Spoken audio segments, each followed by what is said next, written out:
This is how the world sees Shanghai: pulsating, expanding, rich. With the world watching the city grow, Shanghai is always working on maintaining this facade. Major rebuilding was undertaken for the recent Expo. Anything considered not attractive enough was removed.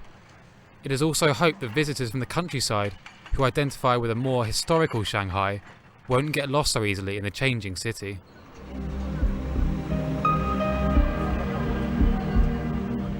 Yet for the average resident of Shanghai, the skyline looks very different. In all Chinese cities there remain ugly blocks from the 80s.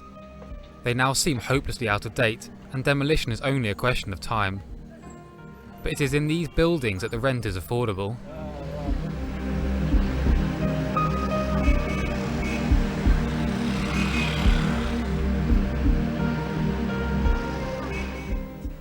This is not the home of a poor labourer.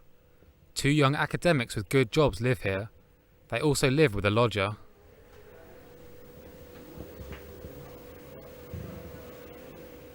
The man who lives in this room contributes the equivalent of around €200 to the monthly rent. The 2 students study electrical engineering and together earn around €1,000 a month. It is not a bad financial situation for the average Chinese citizen. And yet Li and Wang live in cramped conditions in a single room.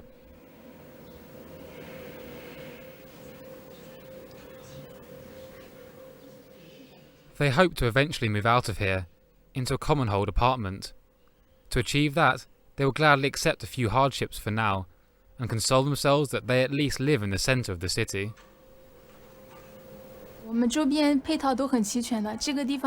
This apartment is in a great location. We live in the centre. There is good infrastructure, schools, supermarkets, shopping centres. We can buy things easily. Our apartment doesn't look very good, but we like living in this area very much. As attractive as that might seem at first, unless one owns their own apartment, there is little security. You can only really feel safe if you have a private house here.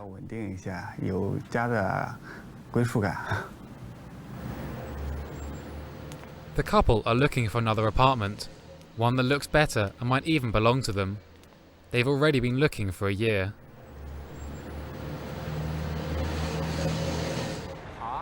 Pudong, the eastern district of Overpopulation, is the new Shanghai and the financial centre. It is an attractive area for the 2 students. In the high glass temples of the banks of Shanghai lies all the money that the 2 are lacking. At this estate agency, the possibilities are laid before their eyes. Yet getting a small flat in Shanghai costs the equivalent of just under €3,000 per square metre. The flats on offer here cost €255,000, €780,000, or even €1 million. The price of a square metre of property goes up to €7,000 here in China's economic centre. The branch manager at this estate agency only deals with wealthy customers. In the fight against the economic crisis, the government has made strong demand to the real estate sector in the last year.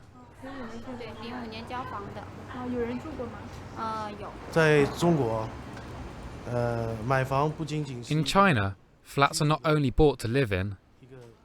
They are seen as a good investment, and they are.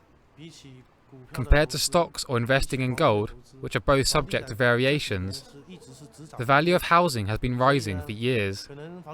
It is a safer form of investment, which has always been more popular in China.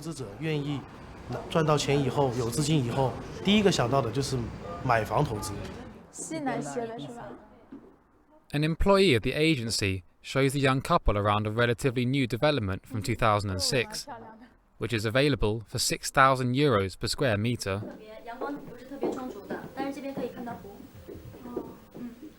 For a dream home, it is looking a bit worn out, although it claims to offer a nice view. Namely, there is no tower block directly opposite. Is this a dream home for the couple? It is very attractive. Yes, it wouldn't be bad living here. It is a dream home, but it is too expensive. Maybe I could afford it in 20 years' time.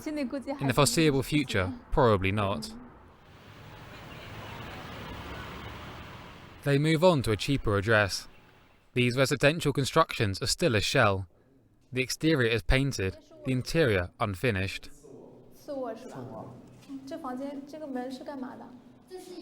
The plumbing extends only to the kitchen. The power isn't connected. After 10 years, a Chinese building is considered old. It is built cheaply because the costs have to come in quickly. With a price of €4,000 per square metre, these apartments are also too expensive for the couple.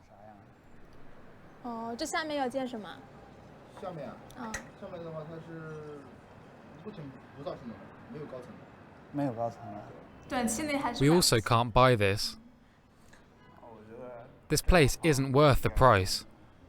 The price per square metre amounts to 40,000 renminbi, and yet the apartment isn't ready.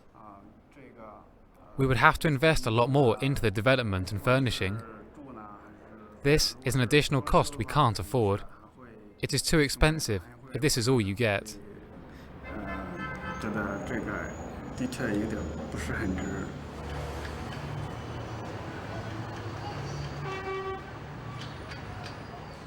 They dream of a flat in a reasonably central location, yet with a budget of €1,000 per square metre, they are struggling. They are forced to accept that this is completely unrealistic. With such a tiny budget, they have to be more flexible.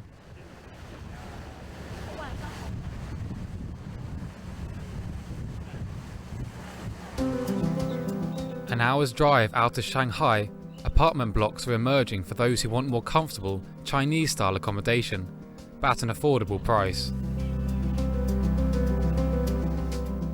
Interested parties are offered a small tour around the ever-expanding area.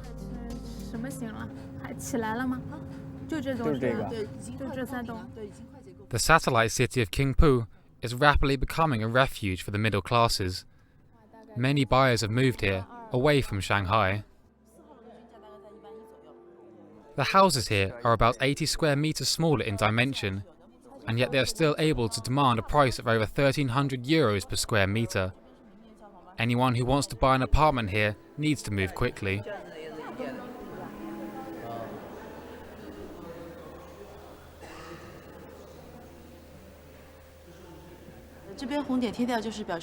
The red sticker that you see here means that the house has been sold. We have sold around 90% of the houses here. 30% of buyers come from Shanghai, the rest from Qingpu. For some, it is only a financial investment. The building activity going on here is beginning to excite speculation about the surrounding areas. What was originally intended as a housing estate has instead become an investment for rich city dwellers. If the young couple don't strike quickly, the prices will explode here. Yet they are too hesitant. If we had a job out here, rather than in the centre of town, then these houses would be very appealing. But it is too far away. This is the highest price that we can still accept. If the prices were to rise here too, we just couldn't afford anything in Shanghai, or even in the rest of the country. While the two try to muster the money for a joint down payment, prices continue to rise, faster than they can possibly save. It seems a hopeless situation, not only for this couple, and not only in Shanghai. Recently, even a politician in Beijing has complained that he cannot afford to buy an apartment.